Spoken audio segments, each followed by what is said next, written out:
Aprendizaje en equipo, por Grace Ramírez, Mafe García y Estefanía Rey. Herramientas de la organización inteligente.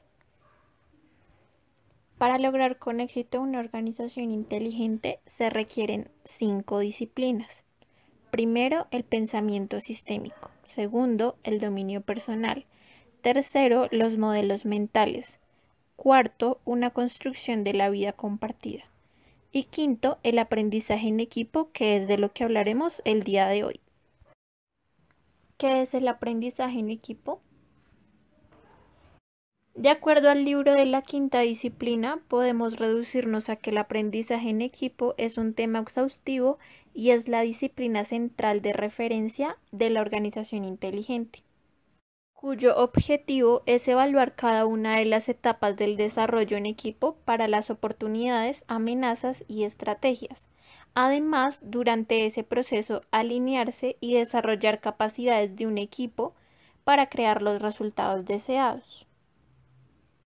Bruce Wayne Truckman fue un investigador psicólogo estadounidense que llevó a cabo su investigación sobre la teoría de la dinámica en grupo. En 1965 publicó su teoría conocida como las etapas de desarrollo grupal de Truckman. En dicha teoría planteaba que los equipos se mueven a través de 4 fases. A medida que van transcurriendo estas 4 fases, se responden unas preguntas tanto individualmente como grupalmente en la organización.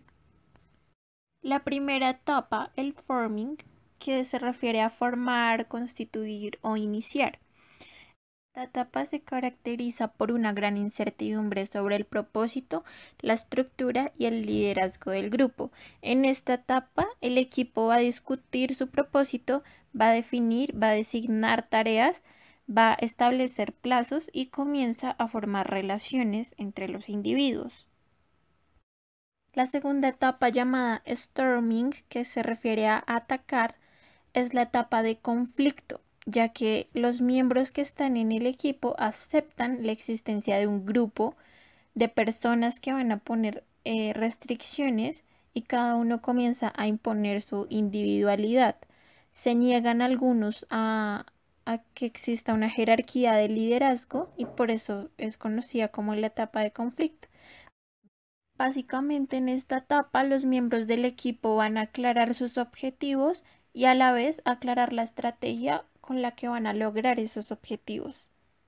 La tercera etapa se llama norming, que es básicamente normar. En esta etapa el equipo va a solidifica su estructura como grupo y establece sus valores para la forma en que las personas interactúan y colaboran.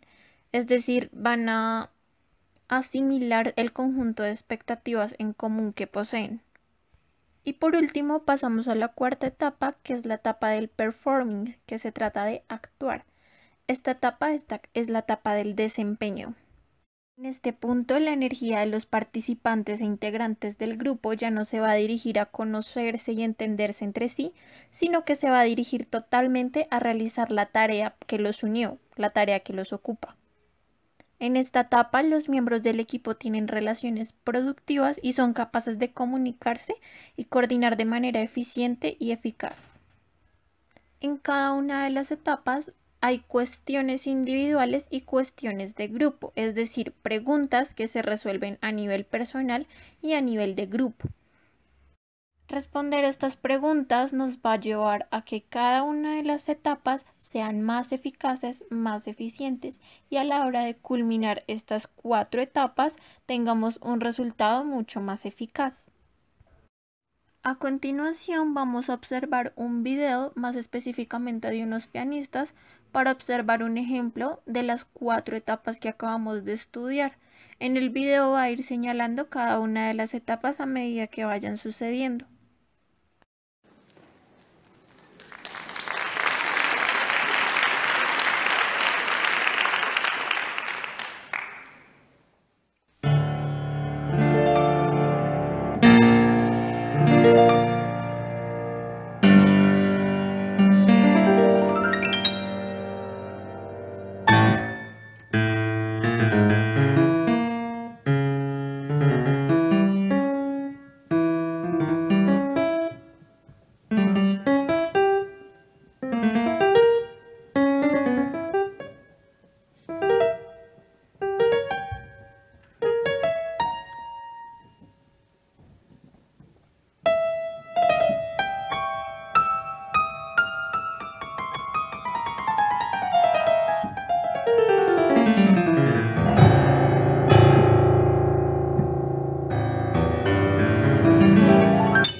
la importancia del aprendizaje dentro de un sistema? El aporte principal es que mediante el aprendizaje comenzamos a ver que donde hay problemas, por así decirlo, se elimina la palabra problema y se entiende como una situación, como una oportunidad de mejora continua dentro de la organización. Además, dentro de este proceso se irán adquiriendo nuevas habilidades con el fin de generar resultados exitosos y extraordinarios que al final van a ser esos resultados quienes generen dicha mejora continua. Dimensiones del aprendizaje en equipo. Estas dimensiones están compuestas por 3 causales, las cuales son pensar sutilmente sobre problemas complejos, necesidad de una acción innovadora coordinada y el papel de los miembros del equipo en otros equipos. El TBL es el aprendizaje basado en el pensamiento. Estas siglas se deben a la misma frase pero en inglés, que sería Thinking Based Learning. Basado en los ciclos, el TBL se va a dividir en 2 fases. La fase 1 es un proceso de aseguramiento de aprendizaje inicial, más conocido con las siglas RAP. Esta fase consta de 5 actividades secuenciales y progresivas de aprendizaje. Voy a poner un ejemplo para que entiendan esta fase. Las 5 actividades son una lectura previa, test individual, test en equipo, apelación escrita al test y mini clase para aclarar dudas. El ejemplo que voy a darles es como cuando el profesor nos deja una lectura previa para leer en Elephants.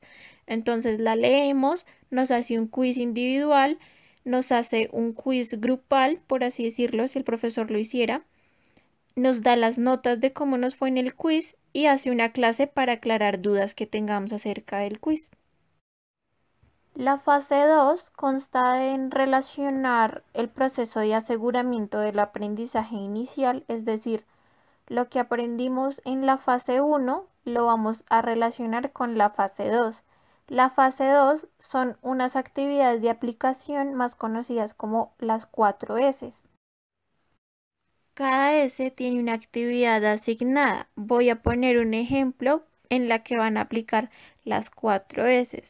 El profesor nos va a entregar por grupos de trabajo un problema para resolver. Debemos especificar cómo vamos a resolver el problema y al final, simultáneamente, el profesor va a revisar qué tanto ha avanzado cada equipo en cuanto a sus soluciones.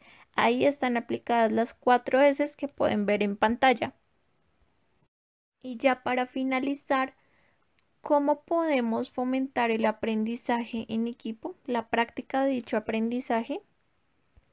A lo que me refiero con fomentar el aprendizaje, me refiero a generar espacios de conexión entre los miembros del equipo, fomentar el diálogo, la discusión, la reflexión, y para fomentar todas estas cosas existen 3 herramientas.